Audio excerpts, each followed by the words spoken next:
A very good afternoon and welcome to the show.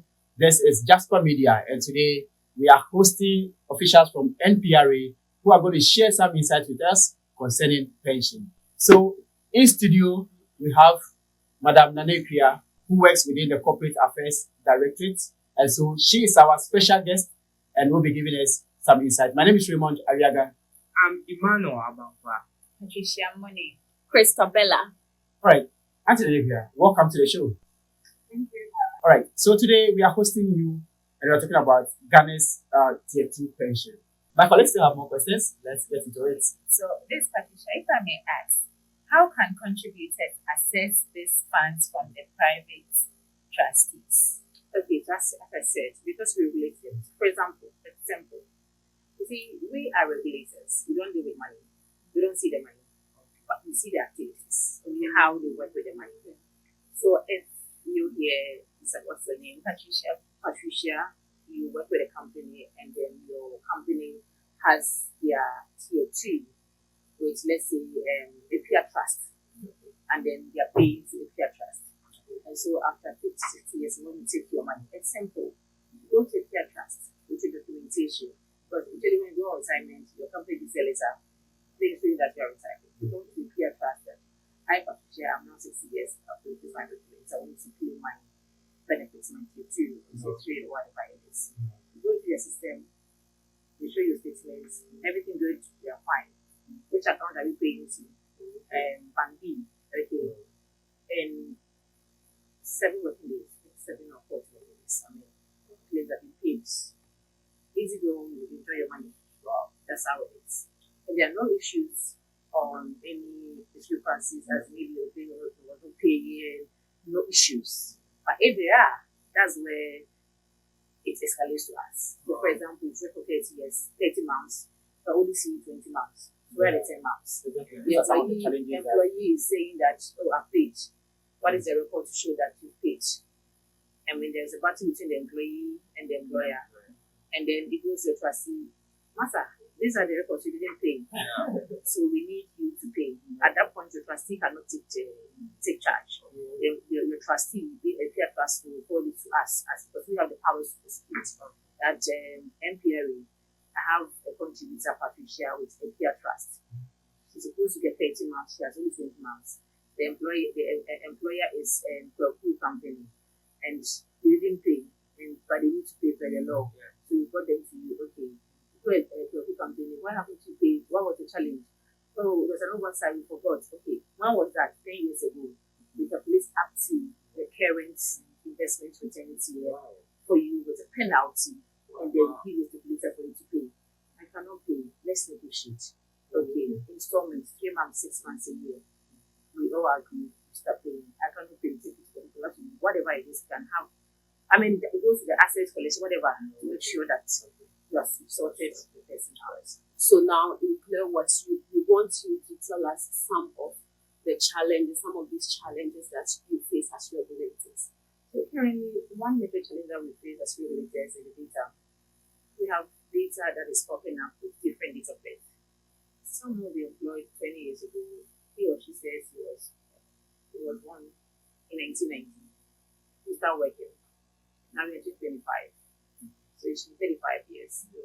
Then, okay, you come in here, you put in a new job, and then you present that you're born in 25.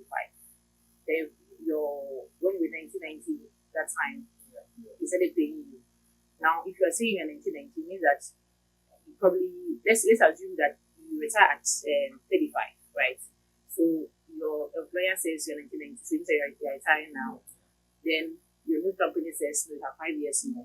But you said you're born in 1990. Oh, and now you're saying they have 5 years. You can't ask your data and say that you said you're born in 1990, company A.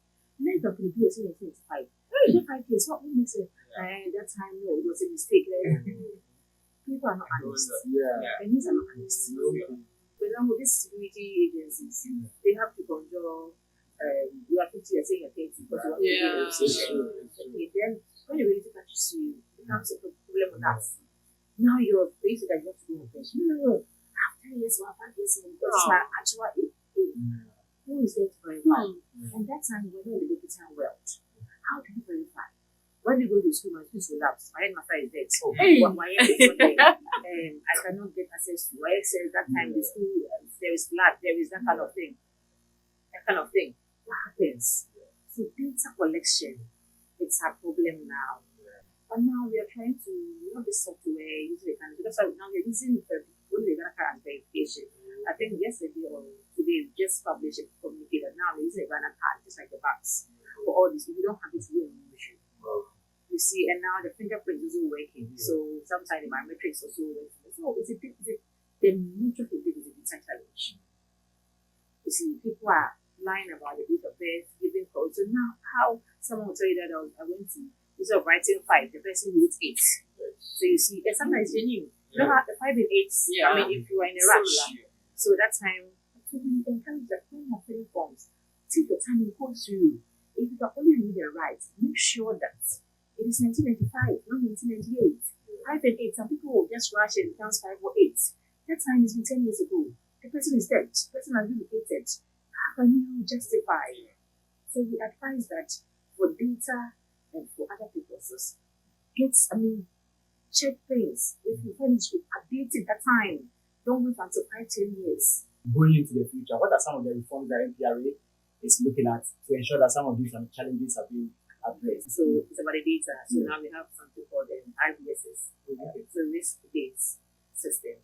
So now we can pop up and notify the risk when it's coming.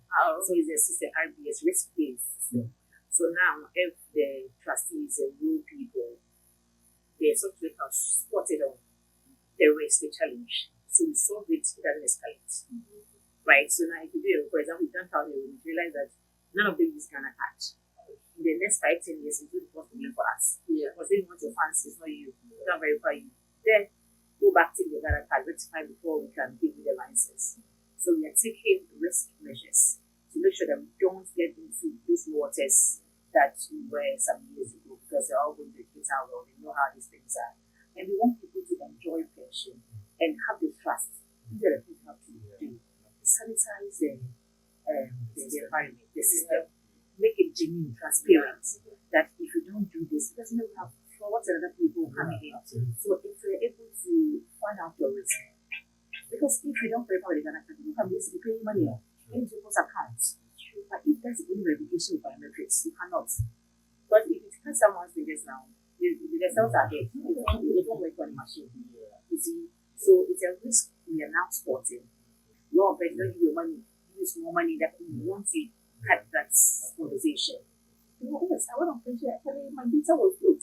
Money, I was able to make that is not one thing. Our last question for Madam Nanipia is, what advice do you have for workers in Ghana regarding their pension contribution? We are now looking at having more of informal sectors in role.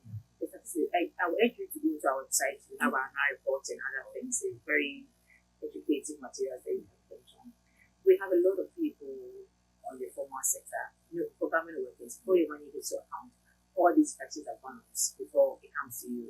So we are sorted. What happens to the informal sector people? We want them to also enjoy as a formal sector worker. That when we all go retirement, we all go to the bank and see whatever we see in the queue in the bank and see seller, trouble with we enjoying pensions together. Right. So that is what we want to get as a country. And so I would advise that however small the money is, still just that now the Ponzi schemes, you see the men's schools, whatever, they have destroyed the trust of people. So if people are genuinely ready to even enroll on the pensions, they think that after 2-3 years you're going to get money. So it becomes a stretch for us to keep talking, convincing.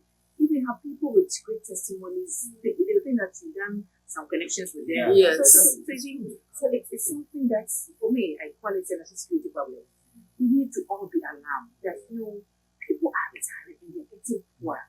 When the COVID came, that's when we all realized that the whole world, Italy, Germany, the European countries had the agents. COVID killed them. Killed them. So if there was no COVID, they were still alive. See how long they came and the Elizabeth before that. You see, they are able to look after